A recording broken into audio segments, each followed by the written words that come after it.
It's The Rock We Live On with Mo and Craig. Cheers. Cheers. Ready? Yes, sir. We're off and running. Cheers, everybody. Welcome to The Rock We Live On. Yes, sir. Last time I didn't drink beers, and I forgot why I didn't drink beer last time, but I'm drinking beer this Probably time. sometimes a good idea for me not to, because I know the episodes where I drank too much, and I'm Really? like, oh I've man, you never may seen not you be drink able to too much. tell. You may not be able to tell, but I can tell. Okay. Based on my reactions or what I'm saying or Yeah. whatever. Like, whoo, I was lit right there. So I wanted to bring up today because I saw a video right on Facebook earlier, and it was kind of intriguing, and it was like three different content creators like stitching each other, right? Yeah. Which at one point, like, how many people can you stitch? You know what I mean? But whatever. The guy whose page it was on, he was kind of insufferable as a content creator. If I'm being completely honest, I didn't care for him much.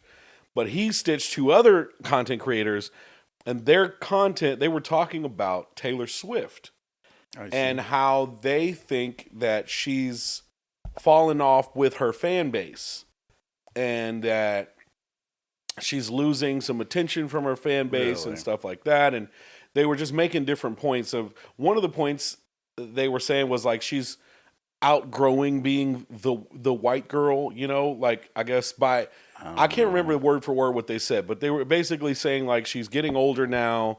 She doesn't fit that mold of like the young, sweet white girl anymore. And now that these other younger white girls are coming into pop, and like Sabrina Carpenter and Chappell Roan, and they're more sexual, and you know she's trying to like find her sexuality now, and so you stuff think like that. they think she's trying to be more like them, the younger crowd going up, because that's what everybody wants? I think that's kind of one of the points they were making, or that just that she can't be like them, which is why they think she's falling off a bit. Well, and she's what, in her mid-30s, early 30s? Yeah, something like that. I mean, she's not over the hill by any means yet. No, not at all. But, I mean, I could see kind of a point. She's going to be married, probably have kids, and she's going to be like, you know, not middle-aged, but the, 30-something housewife soon, and maybe she doesn't fit that mold of the pop star so much. I can see that. I mean, and they talked about how she started in country, and then transitioned to pop or whatever.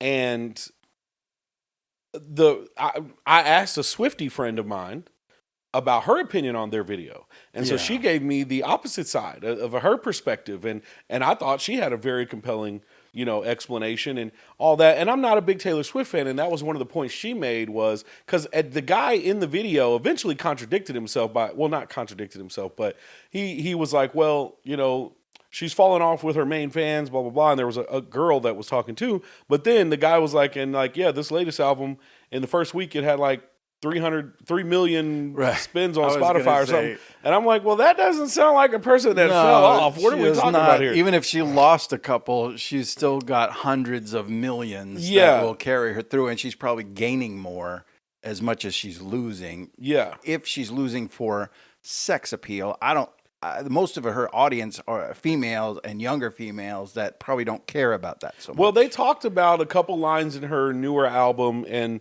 the young lady that I spoke with, I meant to ask her about those particular lines because I never heard them.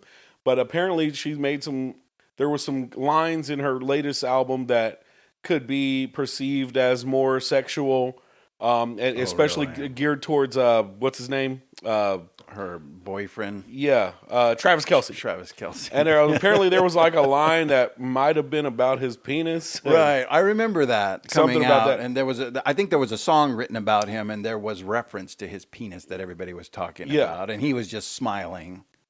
If your lady's going to compliment you on that in front of the entire world, it's probably a lie, but he's going to ride it. Got to ride it. But anyway, I'm not a big Swift guy either. I like her music. I like some of it. Some of it's not that great to me. I only know obviously what I hear on the radio or at like a bar or something. But you haven't listened to all the eras. No, I have not.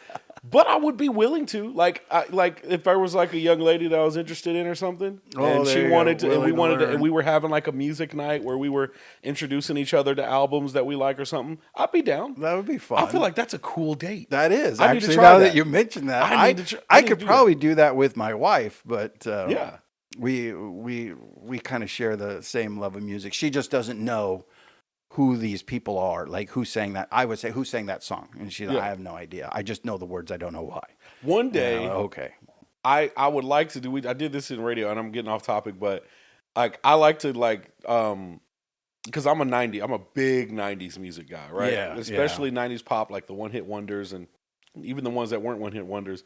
So like before, like in radio, Tyler and I, you know Tyler, he would like. Sometimes he would just like go through a playlist of like and play like the first like 20 seconds of a 90s song and see if I could guess the artist and the name of the song. I love that. So that's a fun. There are guys on TikTok that play like one note of an 80s song. One note? And then see who can name it. And I get them a lot of times. I get them right off the bat. I know as soon as he plays it, and I go look at the comments like, yep, there it is. There it is. I know it. Yeah, I do them a lot too. My daughter loves them, and my nephews too. So we'll do that anyway. But anyway, I'm getting off topic. Anyway, I have another question off topic. Oh, okay, yeah. Go ahead. We can get back to it if you want.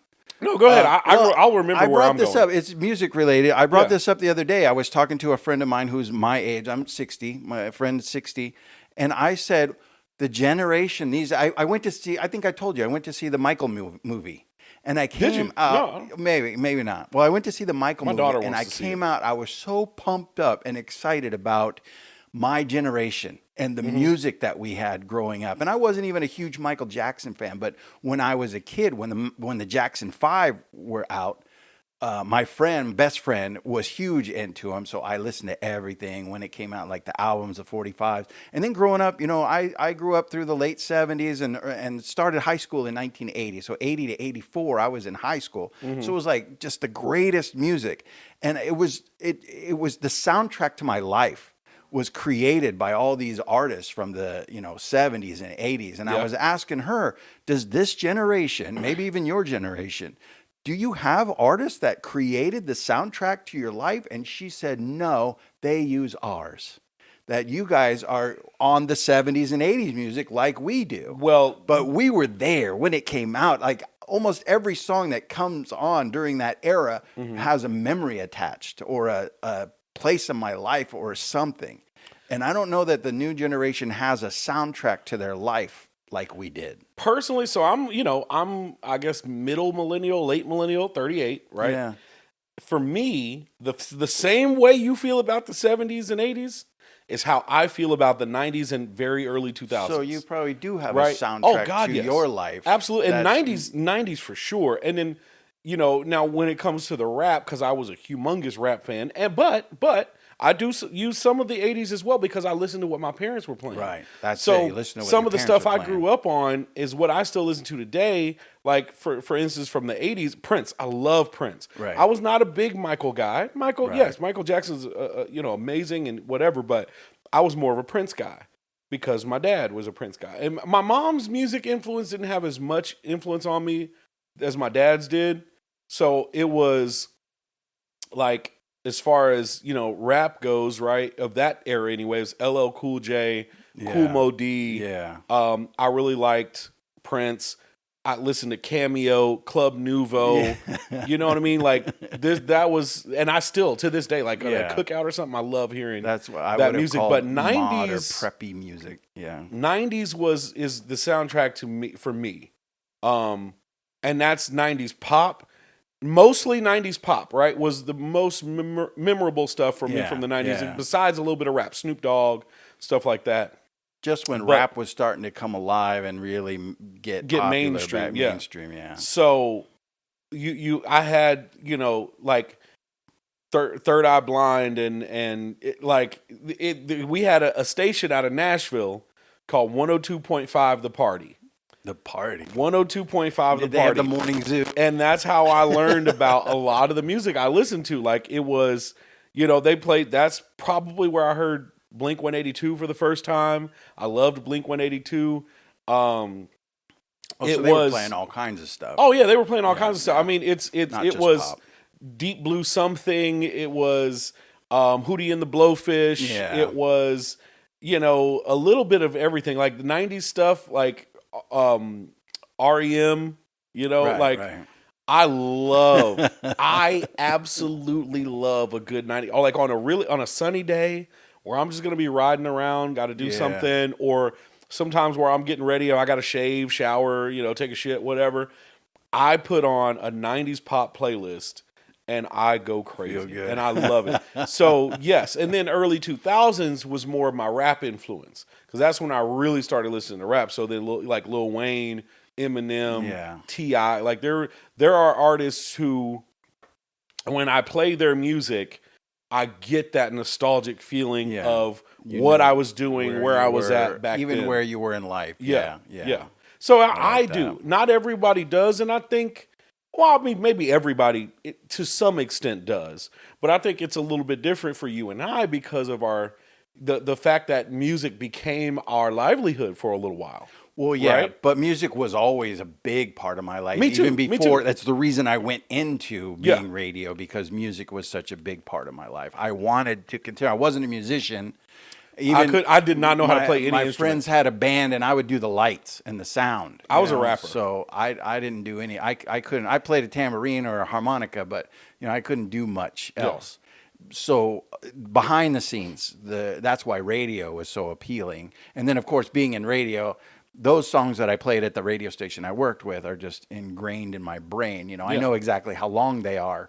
I know how big the ramp is, like the front of the song before the words start. Yep. I know all that stuff. So it's totally different. But yeah, I agree. I think, and I'm not, and it's not wrong, because the '80s, I do like a lot of '80s stuff too. And like I said, there's a lot of music that I recognize that I knew from other places, and then I started listening to it later, because rap.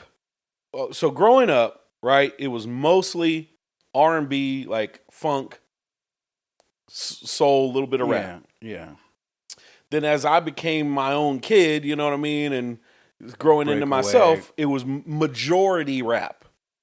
And then some 90s R&B. I think there's 90s R&B, 80s R&B, and 90s R&B. Oh, God, it's just so different. Just a lot of soul. It's so sexy, and it's just, like, if I want to get a girl in the mood, I'm definitely playing some, like, Keith Sweat, some Silk, some stuff like that, Babyface. But, so then, my primary was rap.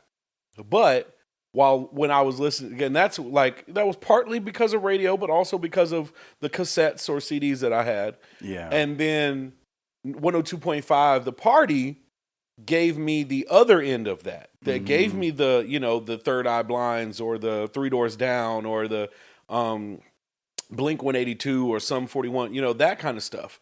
So that stuff was always there, but it was kind of it was fun, and I loved it, and it gave me, and I liked it then, but it was kind of second to my love of rap. And then as I got older, and then there was a little tinge of country in there. Like, the very first country song I ever liked was "Want to Talk About Me" by Toby Keith. Right? Because that was the first country video I ever saw. I saw the video. I thought the video was hilarious. I was like, I really like this country song. And then there was, I think, oh man, She Thinks My Tractor's Sexy was one that I really liked at some point when I was younger. So then I go into my early adult years, right? And it's majority rap. I was rapping at that point. I had become a rapper, doing my own music, still listen to R&B, still listen to rap.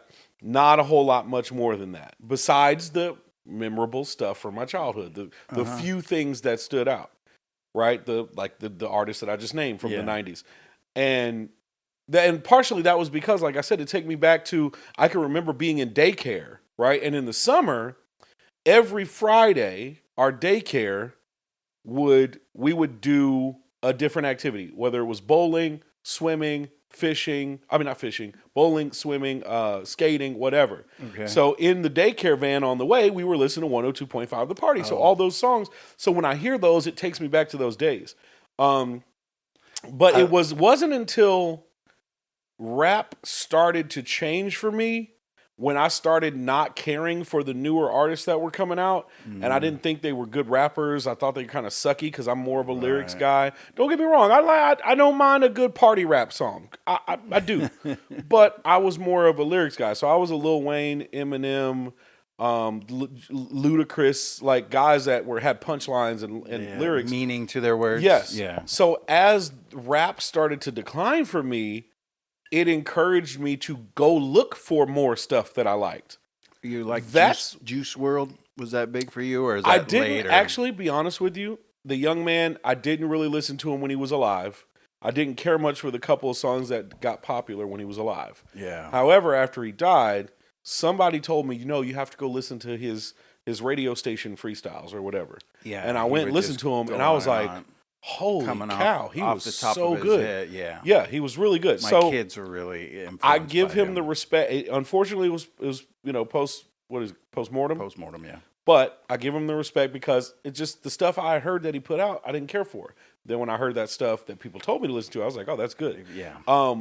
But so then, like, when I stopped listening to rap, well, I not stopped listening to it, but it was few and far between were there artists that were up and coming that I was liking.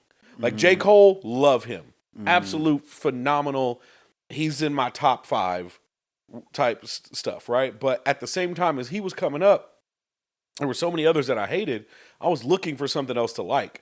That's what led me into more rock and more country. Oh, you started venturing out into other genres to see what was going on, yeah. Because I was like, well, I remember these songs of that genre that I liked back in the day, and every now and again, you can't get away from some songs of whatever genre because they're in commercials and playing in stores and stuff like that. So then I was like, okay, let me start listening more for this music to see if I like it or if it's just those songs because they give me good feelings. And that's when I really started enjoying country and rock more. And Metallica, right? Obviously, I had heard of Metallica. Yes. It wasn't till I was like 24, 25 that I actually started listening to Metallica. Yeah, because they were in early 90s when you were doing something else. Yeah. And same thing for me. I missed Metallica somewhere and then later on discovered them. And I was like, where was I when they were coming up? Because this was right down my alley and I missed it. Wow, really? And so I went back and listened. Well, I was in the Army. I was young 20s. I was trying to find. Well, I started working at the radio station like mid 20s, and so I was listening to that. I just wasn't into like the new stuff going on. I was more into like grunge in the 90s, but I didn't really listen to Metallica so much. So did you like in the 90s? Were you like Pearl Jam and like stuff like that? Pearl Jam, Blink 182. Oh God, I love Offspring. Offspring. Oh God, the Stuff pop punk like that. Pop punk for me, like the Offspring, Green Day, Blink 182, Sum 41. I love that whole. And then I'm still learning to this day. I'm still learning more about that genre and bands that I hadn't listened to before, like Hawthorne Heights and some of these others who maybe I know one song, but I hadn't really listened to more than that. And so, and then tie in how pop punk kind of ties into the emo side of things too. I didn't. It just until rap started to decline for me, I didn't go looking for that other stuff. Look for it. Yeah. So there was the stuff I did know and already liked, but I wasn't looking for anything new to add to my knowledge of those catalogs until I was like, this rap sucks. What I think is really cool about what you were just saying, though, is there's a radio station that played the soundtrack to your life. Oh, really. God, yes. 102.5 The Party. There's a radio station that you relate to. I don't think kids these days have that so much. Not a lot of them. Because everything they listen to is online. Streaming, It's playlists Unless or their streaming. Parents are listening to it in the car on the way to school or something. I don't even know if parents are listening to radio so much. We don't. We never have the radio on. Really? Yeah, never. I do with my daughter sometimes. Yeah, that's good. Well, and to introduce her to other things, I'm sure you're trying to do that. But I don't know if the radio. But I definitely have radio stations that were the soundtrack. Like if you said this radio station, there'd be a lot of people like, oh yeah, that was the days. That was the time. The two stations for me, one is still around. It's the urban station, 101.1 The Beat. Mm-hmm. I don't really listen to that one anymore. Like that one's And not even that's here. programmed in my car. There's probably those same stations in lots of other parts of the country. Yeah, for sure. Yeah. And then 102.5 The Party. So 102.5 now, it's been gone for years. They turned it into a sports talk or something. But those were the two for me. And then then we had 92Q and we had 1370. We even had an AM. We had 1370. AM, And AM was oldies more or less, even when I was getting older. I don't know who's doing AM anymore. But. One of the funny things is when I did get into radio, one of the guys that was on, God, was it 92Q or 1370? I forgot which one he was on, but he was on one of those two when I was a kid listening to him. And then I got into radio, and then I worked with him. Did you work with him? Oh, that's cool. And he's still there. He's still there to this day. Oh wow, I hear him forever. All the time. And like if I go to the station to visit, I see him. And he is just a lifelong radio guy. That's cool. And that he's been there, that's really unusual to stay in the same place for so long in radio. But we need to get back to what we were saying. Taylor and Swift. Metallica.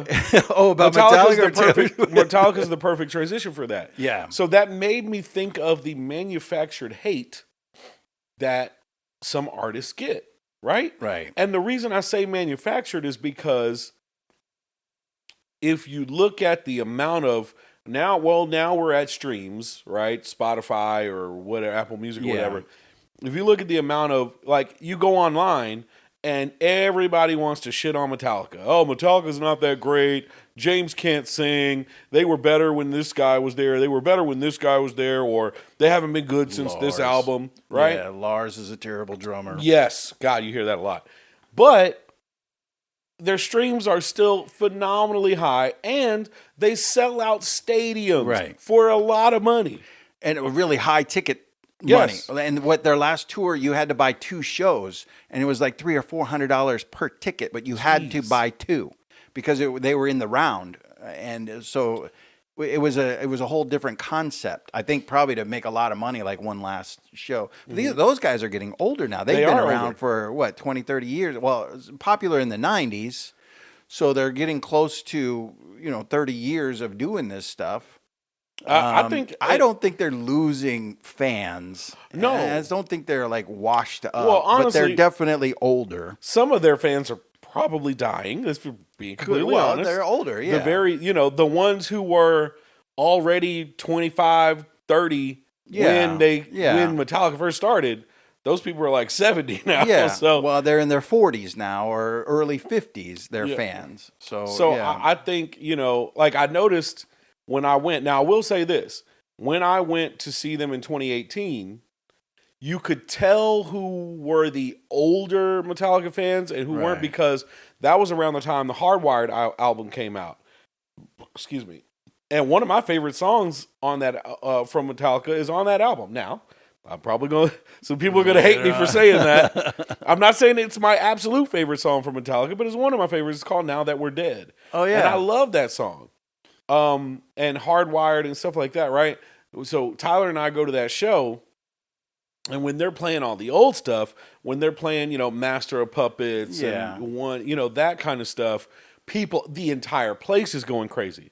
But then when they got to like a Hardwired or Now That We're Dead, you could tell like half the crowd was not digging it. Let me ask you, Now That We're Dead, is that the one they remixed with an orchestra recently? And I believe they did. Well, because they did the whole album with an orchestra. But not so much rock and roll. It was more orchestral. Yes. The local radio station just buried that song. They played it so much that I got really sick of it. I don't think we played the orchestra one. Here they did. Did we? Yes. Z97.5 played the hell out of it. Like every third song seemed like to me. And I was just getting tired of like this. You guys are burying this song. I'm so tired. I remember us doing the orchestra stuff. So I started changing the channel every time the song would come on because I just couldn't sit through it again. Well, sorry. I was there when it was happening. My bad.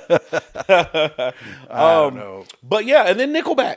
Think about how many people think it's cool to hate Nickelback.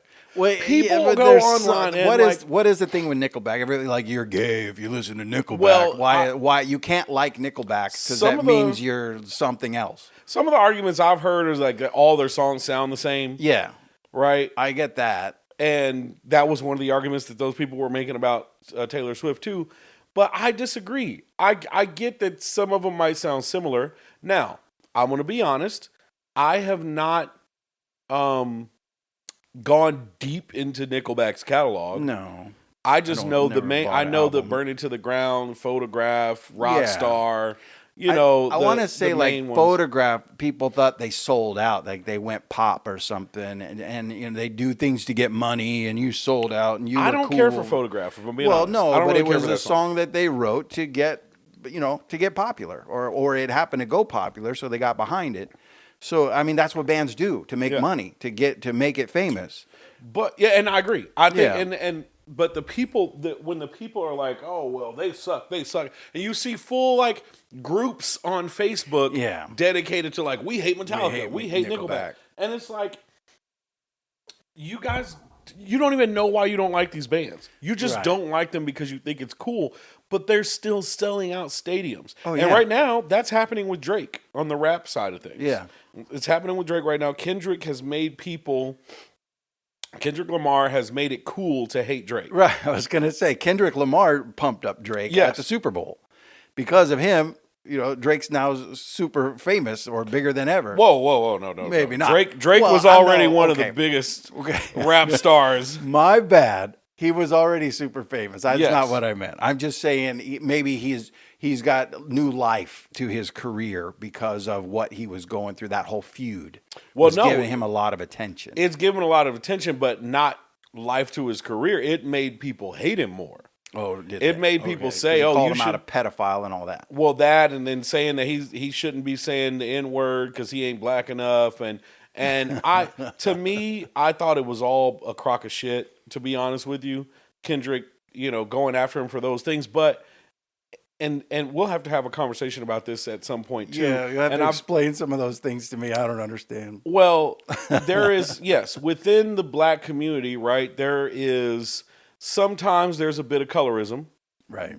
Lighter versus darker, right? That. Yes, I've heard. And that. So when Kendrick, and then we have a lot of people in the black community that are like, want to be like super, like I'm black and I'm proud, and like woke. That's what woke originally meant. Okay, didn't mean what white people stole it and made it sound today. But like Hotep and woke and whatever, like, blackness is this and blackness is that, and you're not black enough if you don't do this, or you're not black enough if you don't act a certain way. Yeah. And so those people attached to what Kendrick was saying about Drake, and then like Kendrick accused Drake of being a colonizer because he was like, you run to Atlanta, like he does. What he meant was, he's like, you run to Atlanta when you need street cred or whatever. He was saying that Drake goes and does collaborations with rap artists from like Atlanta and Memphis and stuff when he wants to get some attention, or he needs some street credibility. But one, I disagree, and two, Drake was already popular as shit. I started listening to Drake in 2009. Yeah, honestly, out of the big three, so like rap eras have like their big three, right? The big three for that era was Drake, J. Cole, Kendrick Lamar. In my opinion, Kendrick was the weakest of the three. Not saying he's not lyrical, because he makes some really good music, but his actual albums, in my opinion, like my buddy tried to play a Kendrick album for me in the car one time on a road trip. It was putting me to sleep. I couldn't. I was like, listen to it. No, this ain't it. You know what I mean?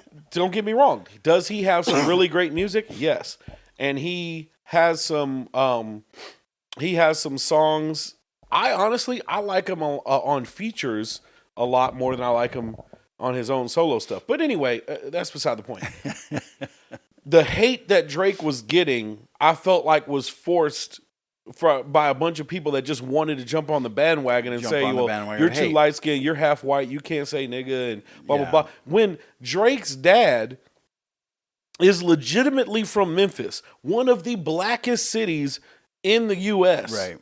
And even certified, like, respected Memphis artists like Project Pat have talked about how, like, Drake's dad, he's good in the city. Like, he's good. We love Drake. You know what I mean? Like, his dad is legit here. Yeah.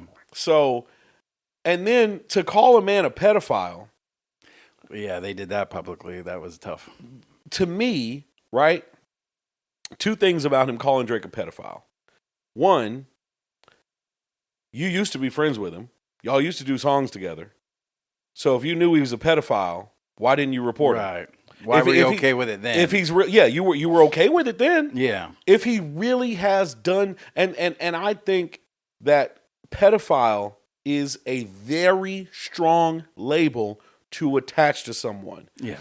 Pedophile, rapist, murderer. Of course. Those are three terms that, when labeled with those, you can't go back. Right. Well, that's what your friends and your closest people do, is they learn your innermost secrets and the most, inside stuff about you. So when you get in an argument, it's just like with your spouse, they use the worst stuff against you to hurt you. Yeah. So that's all it is. It's just using the biggest weapons he has to try to hurt. Maybe something he's sensitive about. Doesn't mean he did it or didn't do it. Maybe he's sensitive. He got called that before. Well, I will say this. There were two things that Drake did that I will say come off as weird, but it's not proof that he actually had sex with a minor. In order to be that, you have to do something, or be attracted, get caught being weird and being attracted to minors, right? Right. But there was one, apparently he became friends with Millie Bobby Brown, the girl from Stranger Things. Yeah. And they would text before she was 18. That is a little weird. I'm not gonna sit here and say it's not. Yeah. But we're also talking about Hollywood and famous people, right? It would be different circles. There's at these events, they're at places where all at Diddy parties. there might be a place where some minors are because they're actors, they're famous actors, and they're interacting with adult famous actors. I think that happens a lot, and that's what happens a lot. If he had run into her in Walmart and got her number and started texting her, that would be way different. That would be way more weird. It is still weird for him to be friends with her and text. I'm not going to say it's not. Well, she probably thought it was cool to exchange numbers with big stars, and that's when she was just coming up, and then he maybe took it too far, who knows. But she should have had handlers taking care of that. But supposedly, from what I had seen, she said that the texts were completely innocent. He never said anything sexual to her. He never said anything that would make her feel like she was being groomed or anything like that. I would believe her. She seems like a cool person now. And then there was a concert at one point where a girl got brought on the stage and they kissed. And then he found out she was 17. Later on. Right. And but she was like, she came out but then he did say a weird comment about her breasts or something. Very weird. But again, was it before or after he knew something? I think it was after the kiss that he found out she was 17. But before he knew she was 17.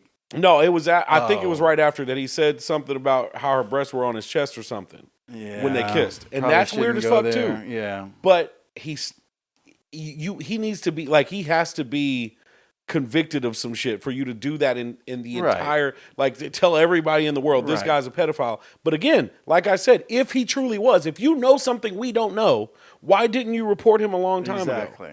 Or you want to go that far, get him in trouble, then call the police.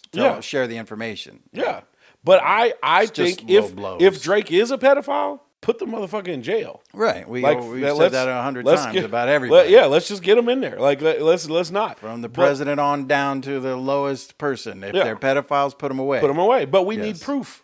Right. You can't just call somebody that without proof. And if you do have proof and you waited until you're not friends anymore to share it, you're just as guilty as he is.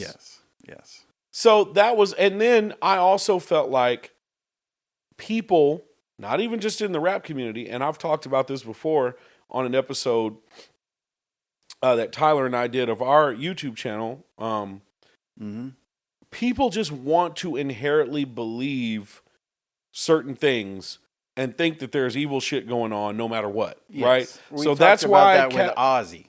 That's why Cat Williams, that interview that he did, blew up so much, and especially people in the black community are like, yeah, Cat's right. I know Cat's not lying to us. Cat's for real. And I did an hour-long breakdown of every bit and piece of that interview that I could tell that he was lying or that he contradicted himself. But because people want to inherently believe that Hollywood is evil, they were just like, yeah, everything he said is true. I believe everything. Yeah. Same with Donald Trump and right winger, the right wing terror of they're coming to they're going to take your guns. What? My guns? Right. They're going to take my damn guns. They're ruining the country. We had a terrible Nobody has said you can't find not one single iota of evidence that a Democrat has been like, yeah, well, let's just go take all their guns down there in the South. The Second Amendment has never been the one person issue. who has said it. Donald Trump. On video. He's like, yeah, we can just go take the guns and worry about due process later. Right. He said that, right? But nobody cares. People inherently want to be upset about something, want to hate something. So when they find something they can attach to because it's popular enough, like a Metallica or a Nickelback or Drake or whoever, then it's just like, yeah, I'm going to hop on that bandwagon. I hate that too. Is that what's happening? You don't even to have Taylor a reason. Swift, which is where we were starting. You had a friend that gave her opinion, which was any of that her opinion, that they're just hating because things are changing. There's upcoming. Now we're going to turn from her and we got to have a reason. Well, yeah, and a good portion of her argument was that those people weren't even real fans. And all of them said that in their stitches of each other. Yeah, okay. None of them They're were really real not fans real. anyway. Okay. So they were people who know Taylor Swift from going, listening to the radio or being at a party or something like that. And then, like I said, the dude contradicted himself when he said, like, yeah, she had 3 million streams or whatever on the first week. Yeah. That doesn't sound like somebody's falling off. She's losing anything. Yeah, so it was like, it made me think of all the manufactured, hate of of artists, of just so many different things because people think it's popular to dislike something, which makes no sense to me. Because if you dislike something, you should have a genuine explanation for why. Like for me, for instance, I'll just name a couple rappers that I don't like, right? Yeah. I don't like Young Thug. Why? Because all he does on a beat is just make noises. His words are barely coherent. He doesn't really rap anything lyrical. He depends on the beat more than what he's saying. Right. Somehow became I famous can't on stand that. him. Yeah. Right? I do not like him. And there's a bunch of rappers that are like that to me. Mm-hmm. Some of them super popular, some of them aren't. So it's based on their skill or their ability.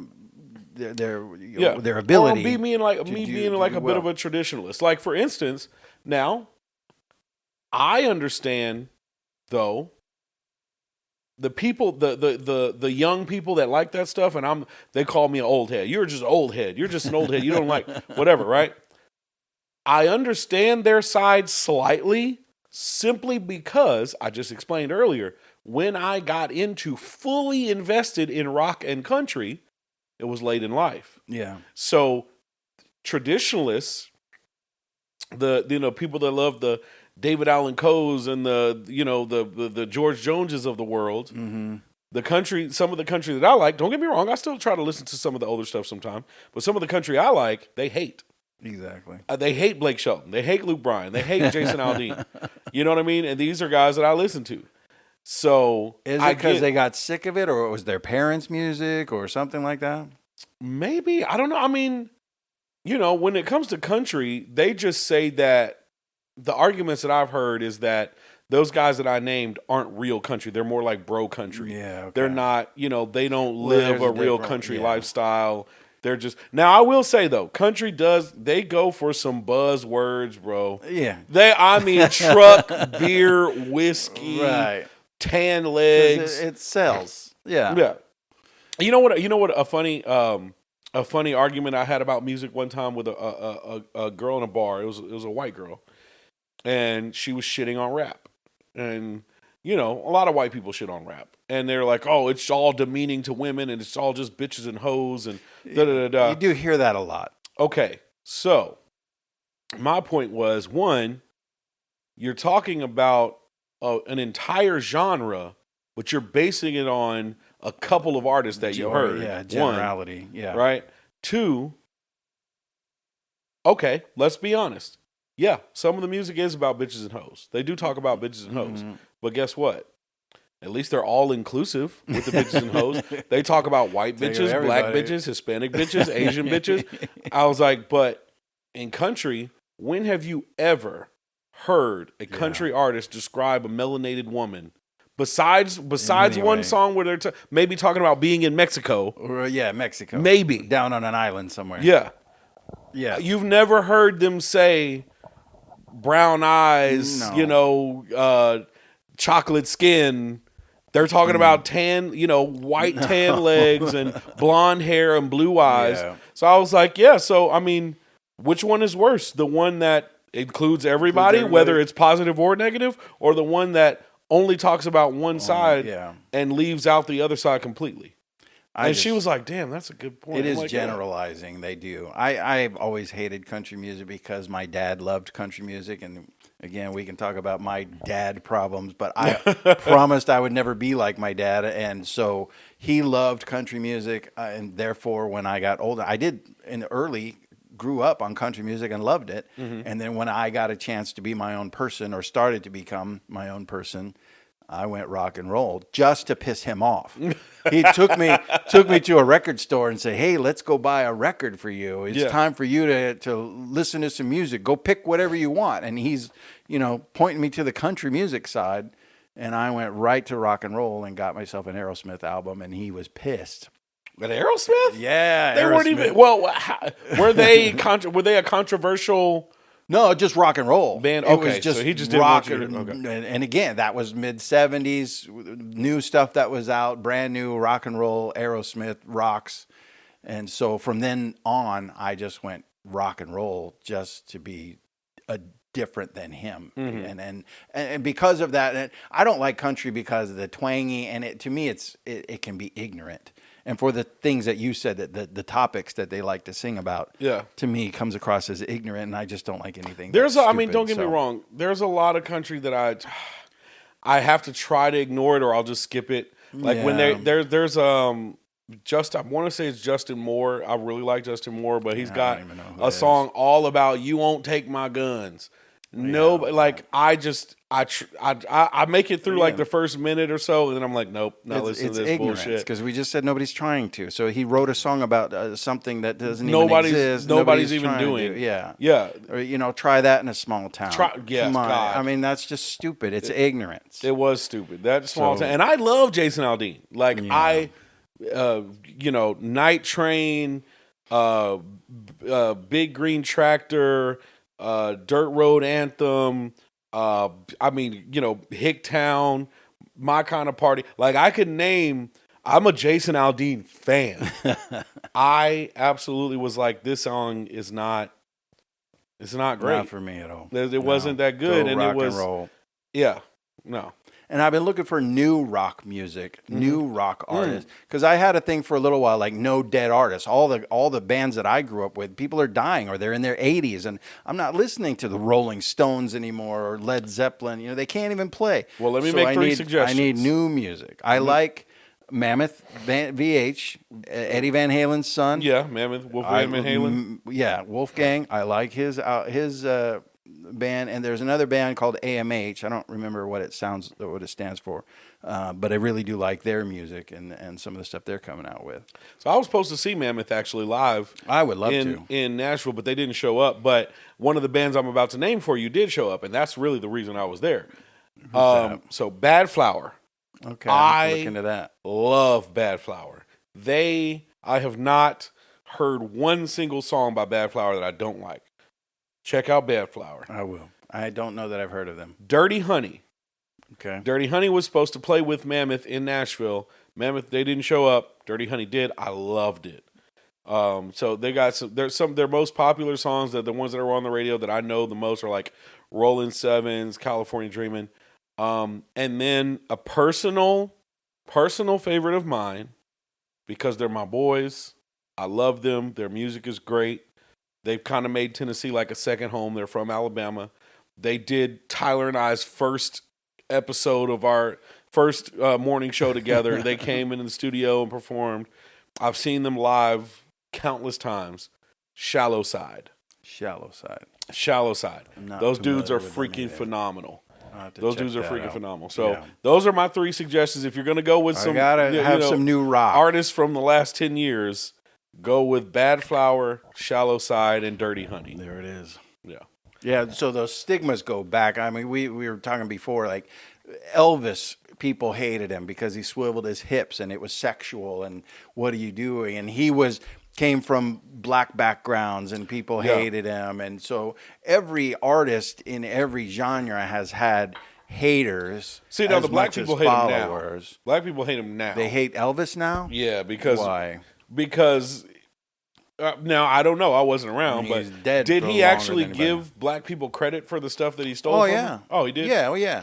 Oh, okay. No, he talked about growing up in the black church and going to the black church and where he okay. was See, I actually wouldn't know that. I don't know. influenced by all that. If you watch any of the movies of him coming up, yeah, he gave credit to Oh, okay, good. gospel, which was kind of where he got a lot of his stuff from. Now I don't know if he did something that they didn't like, but Well, that was it. They were like, he stole everything from black people. he did. Oh, he was influenced by, yes, Chuck Berry and those people influenced him, and then he took it a different direction. So I don't think he ever didn't say that he didn't. Oh, okay. So that was Oh, but he was that works also for me. hated. I was just bringing up the point that this goes back to the beginning of popular music. The Beatles were hated by a lot of people. Oh, you know, yeah. again because of what they were doing Which to is crazy, the 'cause kids these days. Looking back on the stuff that they Yeah. hated, like back the then Beatles compared and to Elvis now, for it, yeah. I'm like, bro, that's kids' music these Yeah. days.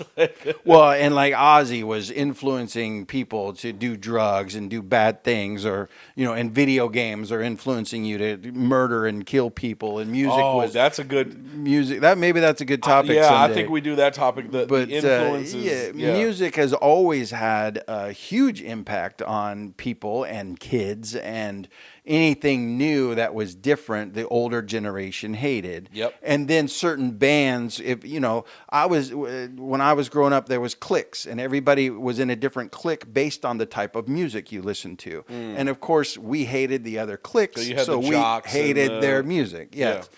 The jocks, the socias. Bro, I was just about to say socias. Socias. So that was a real thing. Oh, yeah. The outsiders did not make up the term socias. Oh, no. Those socias were like cheerleaders. They were with the jocks. All this time. Yeah. Outsiders is one of my favorite books and movies. I loved that book when I was a kid. I loved the movie. I thought soc was a made-up term. No. From The socias book, were The just Outsiders. those little chatty Kathy chicks that were always like, oh my God, doing all that kind of stuff. Those were the socias. When I was Holy shit. in 1980, 1982, that's when I was in high school, that's what they were. I thought that term was And then made up. we had the mods, and then we had the punkers, and then we had what I was in was called the Hessians, is what we called them. The hell's a Hessian? The Hessians are like heavy metal rock and rollers. okay. And so you wore jeans and concert shirts a lot. That made you a Hessian. But where I went to school, we had what they called Hesh boots, which were leather Indian moccasins. And they were expensive, so not everybody would buy them, but they would go like knee high.